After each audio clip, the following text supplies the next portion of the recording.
One thing that's really important when you're playing CS is staying unpredictable and not letting your opponents adjust to how you play. And FaZe does this perfectly in this one round where they run a very interesting setup in the A apartments. So let's go take a look at that right now. Alright, so now let's take a look at this actual setup. Now coldzera and Rain are holding the apartment's entrance.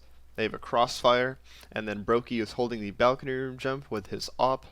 Nico and Kirby are playing a pretty passive B setup. They threw a molly down at bottom of banana, and KNG used his smoke to counter it. So from the T's perspective, this looks like a normal round. Now this setup looks very weird, but it works for a few reasons. The first one is that it is extremely uncommon for the terrorists to just run up lane like this and take the A site without some sort of control of the apartments, even if that just means posting one guy up in boiler. So even if MIBR did plan to do some sort of A execute, they would at least try to have a guy posted up in boiler for when that execute hits. Now another reason that this setup works is that from the T's perspective, this looks like a normal round. The B players threw some utility, the A players really haven't made a lot of noise.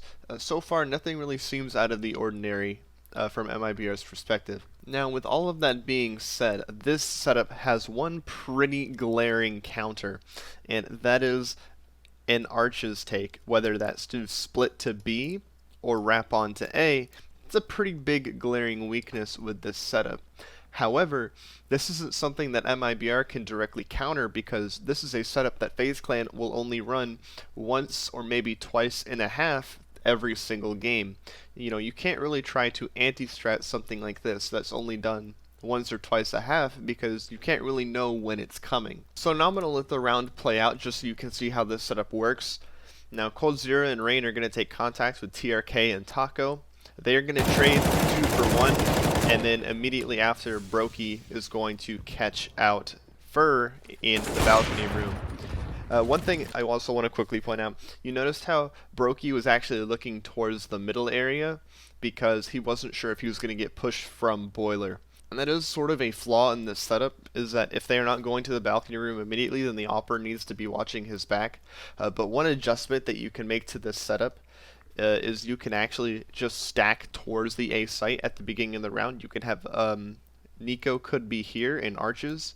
So if you want, you can have a setup where you run this apartment setup as normal, but when you have one of your B players holding arches for you and having your B player just be boosted up or holding the corner just playing retake. You know, that's another way you could approach this setup if you feel like just having 3 people in the apartments is just too risky and you know that the other team hasn't been hitting B very often. Now, I'm not going to play out the rest of the round because it involves Fallen walking around with an op for 40 seconds before eventually dying, but FaZe Clan do win this round pretty cleanly, and it's because of this setup that they get 3 initial picks, trading 3-for-1, putting them in a very favorable situation.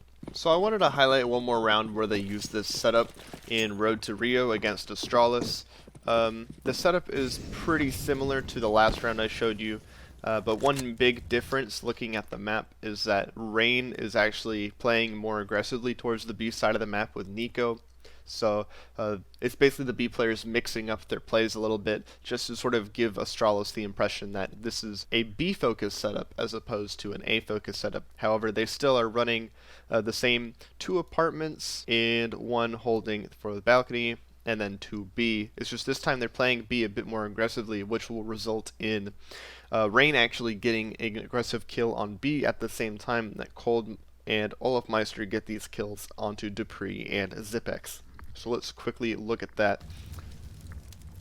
Instead of trading like the last round, they're actually going to get away with getting 2 kills, and then as I mentioned, Rain gets that kill on B at the same time. And once again, FaZe are put into a situation where they have a really big man advantage because of this early aggressive setup. One thing I also really enjoy about this setup is not only its effectiveness, but also its simplicity.